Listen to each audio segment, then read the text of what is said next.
no me interesó el rock mexicano, me interesaba más el otro rock, me era más placentero. Y digamos, de esa manera me desarrollé. Mi primer disco, no sé, fue uno de Carrusel. Ya estaba yo grande, ya tenía como 17 años, que fue los tres grandes grupos de Eric Clapton, que es el Blind Faith, el Derek and the Dominos y La Crema. Ese fue mi primer LP. Ahí pasamos pues los mejores años de nuestras vidas, ¿no? En otro tianguis que ya desgraciadamente no, es difícil recuperarlo. Yo creo que lo que unió a mucha gente en el Tianguis del Chopo fue precisamente la afinidad, ¿no? Y encontraron un lugar donde nadie los criticaba, no había ninguna bronca, y ahí estaban, ¿no? Pero tenían una afinidad como Darzo, como Punquetas, en fin, ya cada quien tenía su propio rollo, o sus gustos musicales, etcétera, ¿no? Eso te junta. A mí, para empezar, no me gustaba el rock mexicano, y menos ir a estos lugares que se llamaban hoyos funky. Pero me gustaba el rock internacional. Y lo poco que llegaba a caer era carísimo, carísimo. Los discos eran muy caros. Los compraba uno en el Gran Disco. Había algunos discos, me recuerdo, en el Eje Central. Había algunas casas muy famosas, entre ellas Hip 70, donde podía uno adquirir discos, pero los traían de veras como si como si fueran Marta Sibilinas, cuernos de rinoceronte, eran carísimos, ¿no?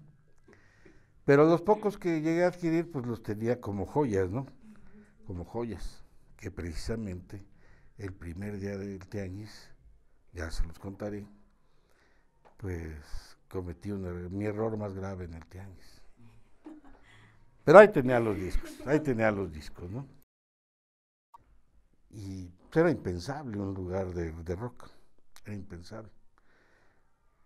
Pero fuimos el 18 de octubre de 1980, el nombre de mi amigo es Arturo Saucedo. Tal vez lo escuchen porque produce por ahí discos y asuntos culturales. Y total que fuimos. Ahí fue donde en el Tianguis del Chopo mi noviciado me lo cobraron con sangre. Porque llegué con una edición bellísima del Blind Faith, bellísima, doble funda, el disco impecable, precioso, edición inglesa, y mi afán de escuchar música que lo cambio por un Blackfoot norteamericano, tejano, horrible, ¿no? Dije, ni modo, son lo que uno tiene que pagar en la vida para aprender, ¿no? Así. Y nos fuimos a Oyamel, que es una zona fabril, y ahí estuvimos. Nos dimos cuenta que había que realizar actividades culturales. Así estuvimos hasta agosto de 1985. Éramos felices. Pero en agosto de 1985, el grupo TNT realizó un concierto afuera del museo. No, pues dijeron, estos no solo quieren estar ahí, sino quieren además fiesta. Pues no, dijo la delegación, ya no. Y que nos notifican que vamos para afuera.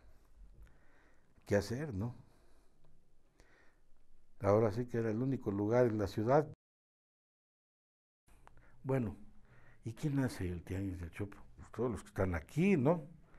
Cada quien hace el tianguis a su manera. Porque siempre esa visión un tanto vertical, ¿no? El tianguis lo hice yo, lo formé yo. No, pues eso no. Pues imagínense cuánta gente ha acudido al tianguis. Ahí propiamente empecé con la labor que aún realizo en el tianguis, y en muchos lados soy un librero profesional. Me empecé a vender libros ahí en el Tianguis del Chopo. Yo fui el primero que vendí libros en el Tianguis del Chopo, no me acuerdo de otro, ¿no? A lo mejor hubo otro, pero...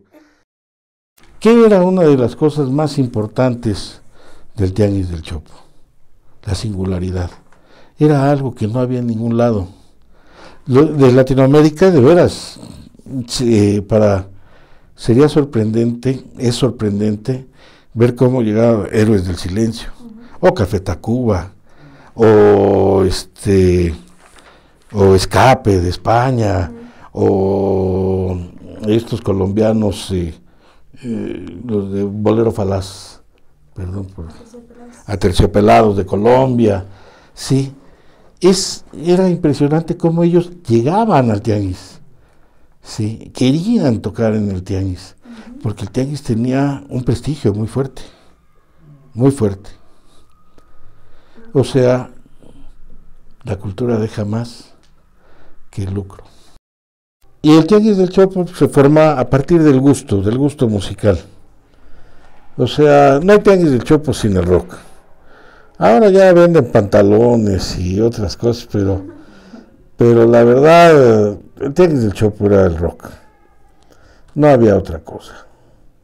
Y eran los acetatos. Yo llegué a creo que fui el primer librero, de eso ya no me acuerdo bien. Pero sí creo que fue el primer librero, puse una mesa. Y pues como el público era más o menos de buen nivel universitarios, pues sí vendía algo, ¿no? Yo creo que es importante, yo creo que forma parte de la historia de la Ciudad de México, indudablemente. Y no solo verlo como de una forma aislada, ¿no? Aislada. Yo creo que forma parte de la historia de los jóvenes de esta ciudad. O sea, cuando yo llegué al Tianguis del Chopo yo tenía 21 años, o sea, propiamente era joven. Ahora, ¿cuánta gente ha pasado por el Tianguis? O sea, es un lugar a donde han acudido millones de personas. Entonces, sí es un referente. Entonces, todo eso tienes que verlo. Yo digo que a mí me gustaría que en el futuro, no el Tianguis del Chopo, que en el futuro haya una comunidad de jóvenes que forme algo que tenga un impacto para la sociedad. O sea, yo siento que el Tianguis del Chopo sí cumplió ese objetivo. Fue un impacto para la sociedad durante muchos años. Sí era un referente para los jóvenes, por lo menos de la Ciudad de México, grueso. A mí me interesaban más otras cosas que las presentaciones de grupos. De hecho, hasta la fecha me interesa más otra cosa. Digamos, me interesó más lo de cultura visual. Yo sí participé ahí directamente con los del colectivo y la organización de exposiciones. Sí hubo exposiciones muy, muy buenas, principalmente de los coleccionistas. Hubo unas muy, muy malas. No malas, sino sin interés para la gente. Sin interés. Hubo algo que tienes que ver cuando haces una exposición. Bueno, las hacíamos en la calle, en fin. Pero darle cierta presentación, ¿no? Cierta curaduría, ¿no? En la calle de Oyamel, paradójicamente, en los años de la mafia del poder, con Salinas de Gortari, fueron precisamente los años de mucha bonanza del tianguis.